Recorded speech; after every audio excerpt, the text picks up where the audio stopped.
Welcome back to Speedfire Fab. Today we're going to LSFest at Texas Motor Speedway. I'm proud to say I made it. I got everything accomplished I wanted to get accomplished. We're not driving the OBS there, we're putting it on the trailer. I think it's a safer bet.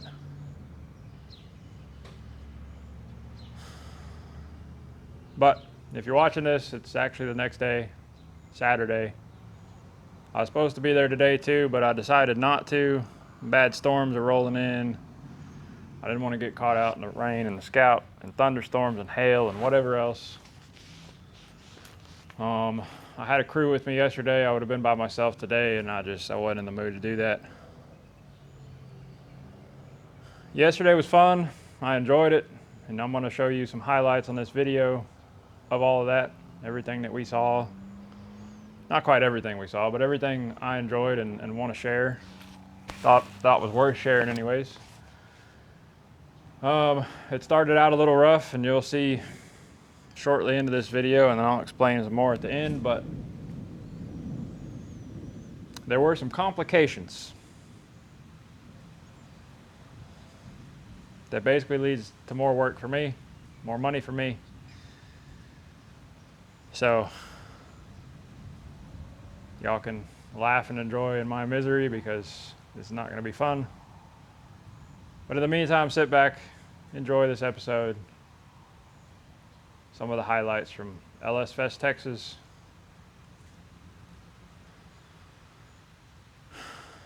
And when we're done, let me know in the comments what you think. Let's get to it.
He doesn't like the tailgate, brother.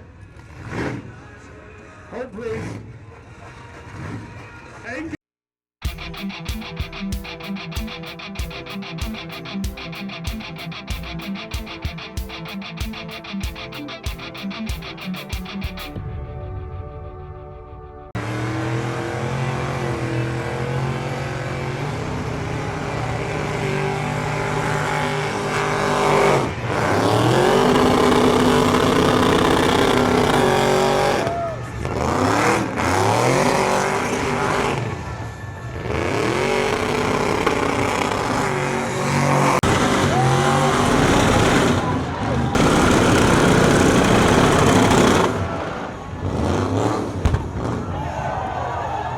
Making everything today.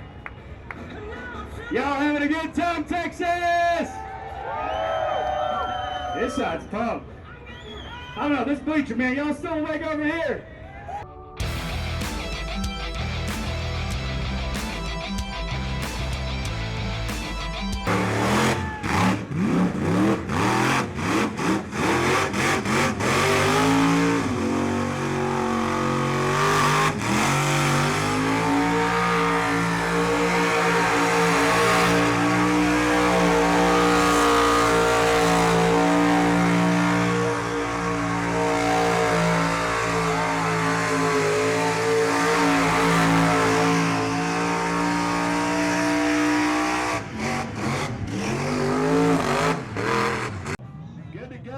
Send it out. Let's see what that thing does. Ooh, she is mad.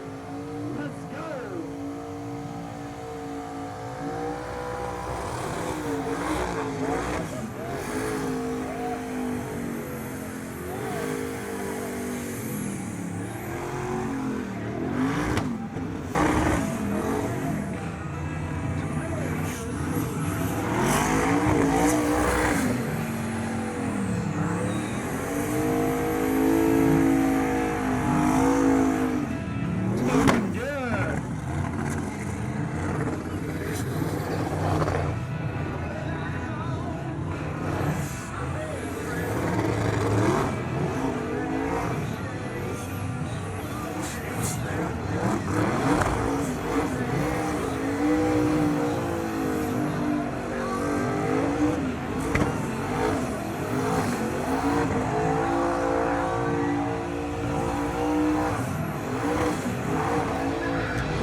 towards the rough limiter, baby.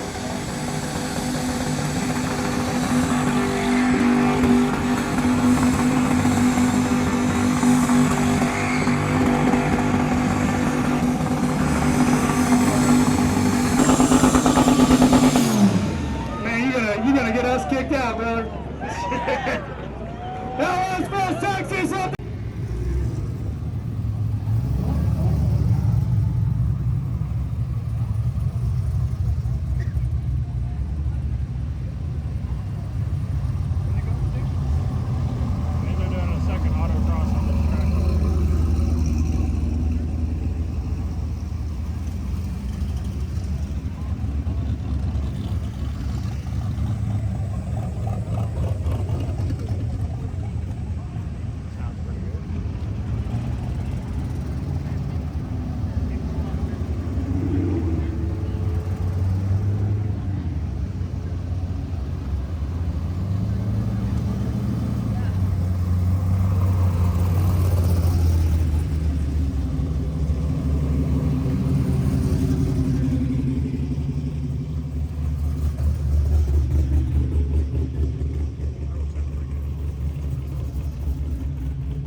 Well, y'all remember the backfire going to the tunnel, Texas Motor Speedway, at the beginning of this video?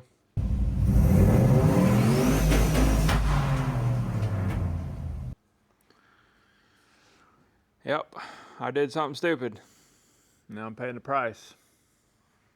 I mean, you go through a tunnel, you gotta rev it up. So before I left, before I loaded the truck on the trailer, talking about the OBS here, in case, well, you should know that because you watched the beginning of the video. But before I loaded on the trailer, I set up launch control, basically two-step, 3,500 RPM, I think. I dialed in my AFR, my timing, basically specifically for that two-step, and I already had, I feel like, a pretty decent timing and fuel map from about idle to 3,500. Like, there's a little hesitation of just driving down the road kind of off idle, but after that everything was pretty smooth. But I haven't touched anything above 3,500 because I haven't had time. Like, I just got the truck done, right? So we're rolling through the tunnel. I've got one of the buttons on the digital dash program to activate the two-step, basically. Of course, got the camera on the Scout. I'm thinking, man, this would be cool. Like, I ought to be able to hear the turbo spool up, make like 2 to 3 pounds of boost, and hit the two-step. Like, that'd be cool to listen to and watch. And I was confident I had it tuned well enough to do that. Well, I pushed the button, pop her in neutral, push the button, foot to the floor. Before I can even realize what's happening, the dash is flashing at me over rev at 6,500 RPMs. Before I let my foot off the throttle, because it happened instantly. Before I left my foot off the throttle, that backfire, pop. She idles back down and like something's making a noise. It's not quite a knock, but definitely heard it in some way. Like a hell of a lifter tick that's there at idle and increasingly gets louder when you give it throttle.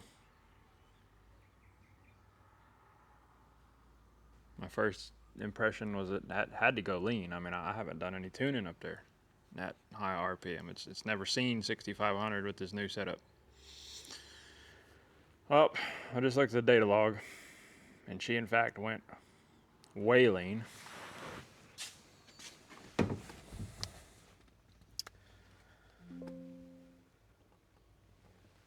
So, and I realized, I figured out what happened. Did not really notice this. This is a default, I guess. Max speed 9.3 miles an hour. So anything over 9.3 miles an hour, launch control is automatically deactivated. All right, so you can see it peak right here. I don't know if you can read that. 6,550 is what it peaked at. 3.5 pounds of boost. Our target air fuel is about 13.5. I got it a hair rich. Air fuel peaked at 25.4. So 14, for those of y'all that don't know any of this, 14.3 is like the sweet spot where you want it. Anything under is more fuel, anything over is less fuel. Typically under boost and higher RPMs, you want a little bit more fuel. Like, it's okay to have it slightly rich because slightly rich is safer than lean. Not enough fuel, that's a lot of heat in there, and you can melt pistons, you can tear things up, it gets bad real quick. The fact that spiked at 25.4 is really scary. We were only doing 10.7 miles an hour. So we weren't even 1 mile an hour over the cutoff limit. Like, if I would have just slowed down a little bit more, it would have went fine. So, now I'm dealing with this noise. I don't really know if it's bottom end or top end. I'll let y'all listen to it here in a second. Whatever it is, it's not good. I'm kind of hoping maybe I broke a push rod, but I have a feeling going that lean, it did way worse damage that's not really being seen, or that may not be seen. Let's pull the motor out and completely tear it down. So, LSFest was great. I enjoyed it a lot. It's been a while since I've been to a super speedway massive show like that. Many years. was not fully prepared. Forgot how much walking it is, how hot it gets down in the bowl with no great wind flow. Like, it was brutal.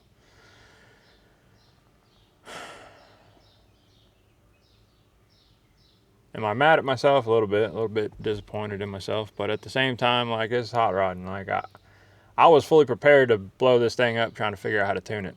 Like, I had that in the back of my mind. That's a possibility if I don't want to spend a good chunk of change to pay somebody to do it.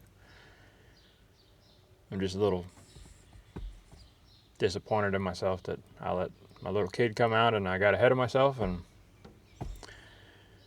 here we are. So I'll let you listen to it and see what she's doing, and then I think we're going to pull the valve covers and at least look at all the rockers and the push rods, and that's a quick, easy check. The oil looks fine, but you get a bright enough light on it, I can see a couple little specks of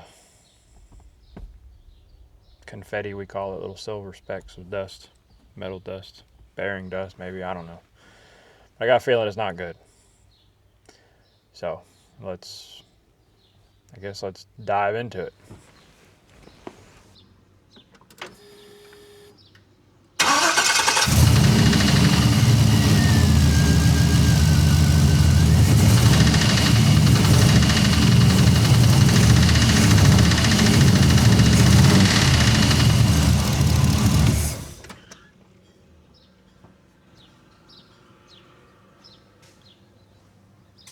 I'm not gonna run too much, but you get the idea. It's not great.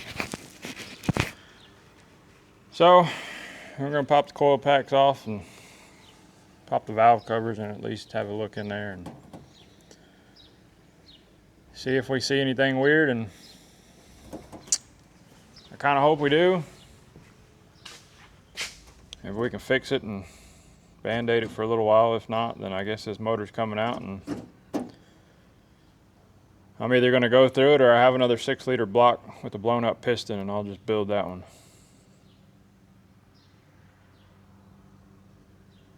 Leave this one together until I get the next one built, that way I can at least move it around in the shop. I mean, I don't want to, no sense in moving forward with tuning and beating on it. Oh look, got a little coolant leak right there. I also got a couple exhaust leaks. Hard to see, but see some black specks down in there. Probably need to do a smoke test on this thing and see which one of these V-bands or where it's coming from exactly. Well, that's going to be it for this episode. Hope y'all really enjoyed it. Let me know in the comments what you think. Y'all have a great day. Thanks for stopping by. We'll see you later.